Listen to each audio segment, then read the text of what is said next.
Le Grand Matin Sud Radio, 7h-10h, Maxime Liédot.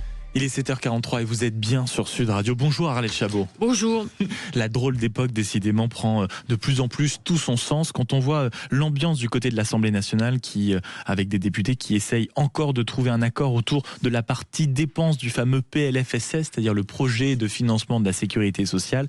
Et alors que les discussions semblent un peu ralentir, pour ne pas dire se bloquer, une option ne cesse de revenir sur la table en réalité, celle d'utiliser le 49.3. Oui, drôle d'époque où des responsables politiques demandent au fond au Premier ministre de les contraindre. Alors, quand la demande vient de personnalités aussi éminentes que celle du président du Sénat, Gérard Larcher, soucieux de voir la France dotée d'un budget dans les délais, ne pas sombrer dans des discussions interminables, on peut le comprendre. D'autres présidents de groupes du Sénat ou d'autres personnalités du Sénat, Bruno Retailleau, ex-ministre, font la même recommandation, mais on entend aussi des petits murmures venant de la gauche, le même conseil. Et c'est ça le plus surprenant. Surprenant, effectivement, puisque ce sont les socialistes qui ont demandé justement au Premier ministre Sébastien Lecornu de renoncer à ce fameux 49.3. Alors pour ceux qui auraient oublié, même si les Français deviennent désormais des grands spécialistes des mécaniques parlementaires et de la Constitution. 67 millions de constitutionnalistes désormais. Exactement. Pour ceux qui auraient oublié, donc, le 49.3 permet au gouvernement d'engager sa responsabilité sur un texte. Le plus souvent, il est budgétaire. Si, en revanche, la motion de censure que dépose en réplique l'opposition n'est pas adoptée, eh bien, ce texte, lui, est voté et le gouvernement est sauvé et triomphe. Voilà. Et tout le monde, au fond, est soulagé. C'est bien ça le problème.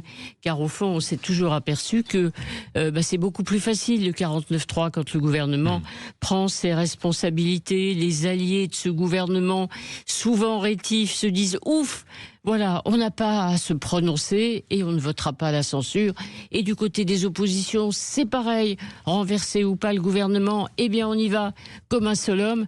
Contraindre, effectivement, c'est voter le 49.3. C'est ce que le Premier ministre appelle la déresponsabilisation générale du Parlement et je crois qu'il n'a pas tort. Et le vrai sujet, c'est qu'au final, il n'y a qu'une seule personne capable de choisir de déclencher ou non le 49.3, c'est Lecornu, son prénom Sébastien, poste Premier ministre, et en réalité, ils ne sont pas réellement disposés à le faire. On a l'impression qu'il veut aller au bout de son pari de la fameuse discussion parlementaire. Oui, je crois seul le président de la République pourrait lui demander solennellement d'utiliser ce 49.3. Après tout, la décision est prise lors du Conseil des ministres, mais ce n'est pas du tout l'intention effectivement de Sébastien Lecornu qui cherche le compromis avec effectivement de risque et de ne pas le trouver, ce compromis, d'être accusé de faire trop de concessions d'un côté ou de ne pas en faire lorsqu'on est du côté notamment de la gauche et du Parti socialiste, donc lâché par ses alliés,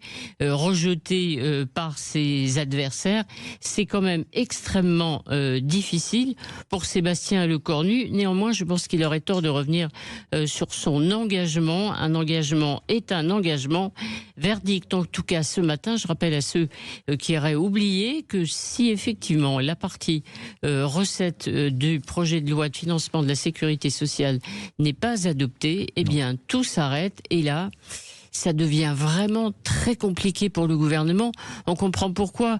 Je crois qu'on en parlait hier sur cette antenne. Eh bien, les Français considèrent que ce sont les politiques qui représentent aujourd'hui le plus grand risque pour le pays. Sondage en une notamment du Cevipof qui était en une de l'opinion ce mardi qu'on a en effet beaucoup évoqué à cette antenne. Et je voulais aussi vous poser une question, ma chère Arlette, sur l'attitude. Vous avez vu des troupes philippistes où vous parlez des affrontements entre la fameuse majorité, je mets ce mot entre guillemets, et également l'opposition. Ce qui est très troublant quand même depuis quelques heures, c'est à quel point tous ces qualificatifs sont désormais pour eux, parce que quand on voit les attitudes même du bloc central, c'est compliqué de savoir qui sont nos véritables alliés. Sébastien Lecornu ne doit pas forcément bien dormir en ce moment. Non, il ne dort pas forcément très bien. D'ailleurs, il est très longtemps à l'Assemblée nationale, puisque c'est lui qui a trouvé ou qui a proposé avec le gouvernement cette nuit un compromis sur cette fameuse augmentation de la CSG sur les revenus du capital.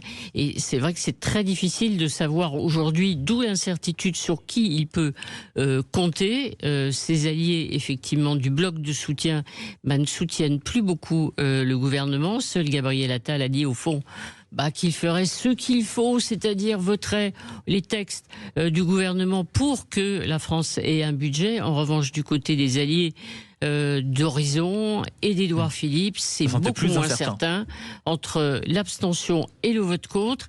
Et s'il y a beaucoup d'abstention, quelques votes contre, eh bien, encore une fois, c'est pour ça que je rappelle qu'il y a un vrai suspense et une vraie incertitude, eh bien, le texte risque de ne pas être adopté par l'Assemblée, et donc, il n'y aura pas de budget de la sécurité sociale et de projet de loi de financement de la sécurité sociale. Et là, il n'y a pas de filet de sécurité possible pour le gouvernement. Ça, c'est sûr. Et puis, il risque d'une motion de censure, parce qu'il y a au cœur de ce sujet, on le sait, et de ce débat, la réforme des retraites. Avec en réalité une petite note hier qui a défilé dans les couloirs de l'Assemblée nationale et entre les rangs des députés, une note de l'administration où le Premier ministre tenait à marteler que si un budget de la sécurité sociale n'était pas voté rapidement, c'était 30 milliards de déficit à prévoir, où, je cite, on ne contrôlait plus rien. Merci beaucoup Arlette Chabot d'avoir été avec nous. On vous retrouve naturellement à partir de 8h30 pour le grand débrief qui touchera un sujet sur lequel vous êtes nombreux à nous appeler 0826 300 300.